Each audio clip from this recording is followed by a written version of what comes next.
ઓમ શાંતિ મિત્રો। જો તમને એમ થાય મારી પાસે બધું થોડુંક શાક પડ્યું છે તો શું કરવું, એકનો મેળ આવે એમ નથી, તો આપણે આ રીતે વેજીટેબલ ભજીયા બનાવી લઈશું। તો આજે આપણે વેજીટેબલ ભજીયા બનાવીશું। તો આપણે આ બધું સુધારી અને ક્રશ કરી નાખવાનું છે। જો આપણે આ બધું શાકભાજી સુધારી નાખ્યું છે, ગાજર છે, ગલકા છે, બટેટા, કેપ્સિકમ, મરચાં અને આપણે આ તાંજળીઓ લીધો છે।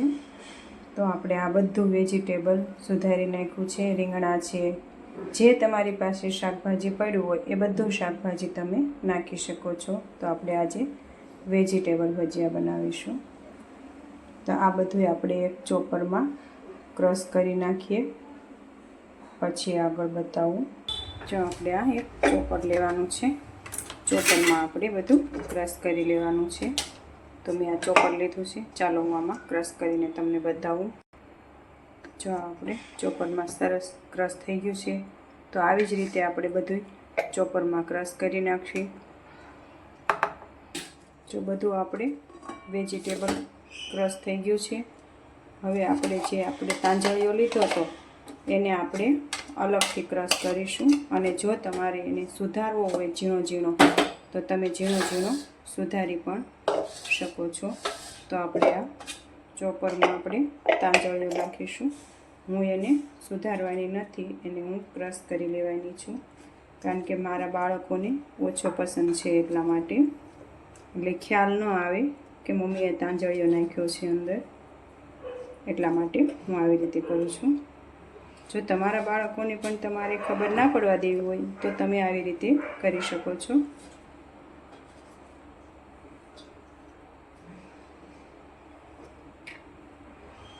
આમાં આપણે થોડું પાણી નાખીશું, નકરા પાંદ હોય એટલે ક્રશ થવામાં કેવડાવે છે, એટલે આપણે અડધા ગ્લાસ જેવું એમાં પાણી ઉમેર્યું છે।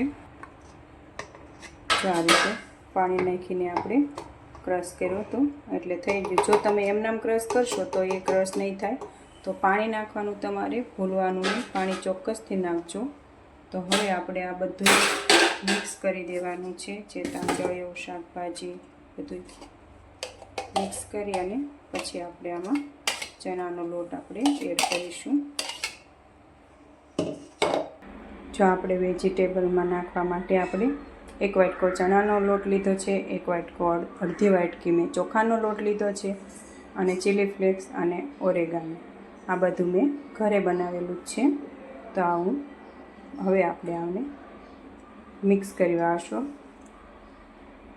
જો પહેલાં આપણે સૌપ્રથમ ચણાનો લોટ નાખીશું।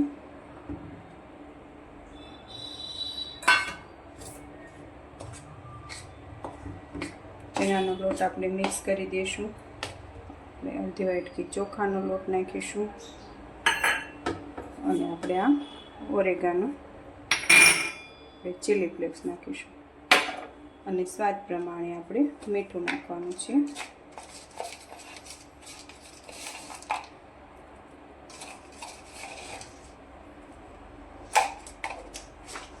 હવે આપણે આ બધું મિક્સ કરી લેવાનું છે।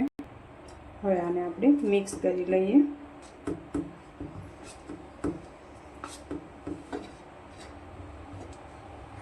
જો આપણું બેટર સરસ તૈયાર થઈ ગયું છે।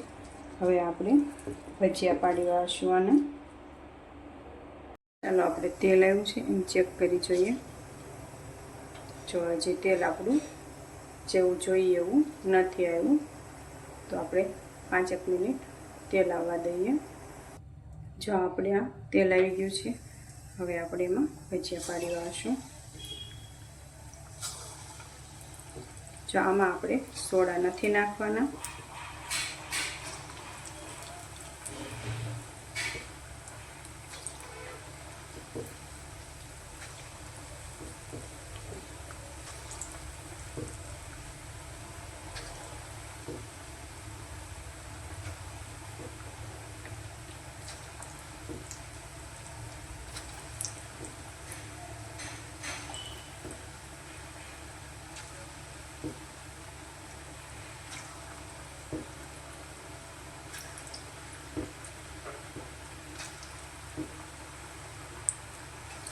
જો આપણે આ સરસ રીતે બધા ભજીયા પડી ગયા છે. હવે આપણે એને ચડવા દઈશું.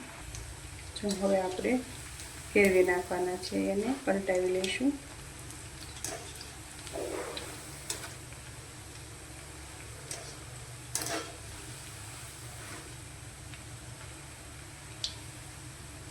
જો તમારે વધારે શાકભાજી હોય તો તમારે વધારે લોટ નાખવાનો છે. જેમ તમે મેથીના ભજીયા કરો એ રીતે જ કરવાના છે આ ભજીયા.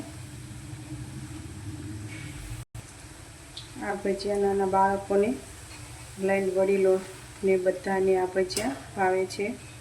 વડીલોને આમય ભજીયા બધું ભાવે છે. તો આપણે આ રીતે વેજીટેબલ બનાવીએ તો બધા ખાઈ શકીએ અને શાક પણ આપણું સરસ રીતે સચવાઈ જાય છે. જો આપણા ભજીયા સરસ રીતે તળાઈ ગયા છે. હવે આપણે એને લઈ લઈશું.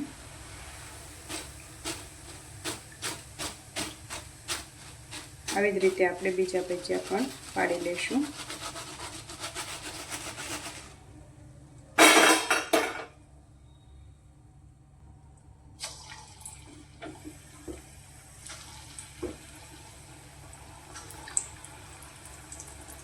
જો આવી રીતે આપણે બધા ભજીયા સરસ રીતે બનાવી નાખવાના છે. ભગવાનની યાદમાં આપણે બનાવશું તો સરસ એ ભજીયા મીઠા લાગે છે. જો આપણા ભજીયા બનીને રેડી થઈ ગયા છે. આપણે પરમાત્માની યાદમાં બનાવ્યા હતા. ચાલો આપણે પરમાત્માને વેજીટેબલ ભજીયા ધરી દઈએ. ઓમ શાંતિ મિત્રો.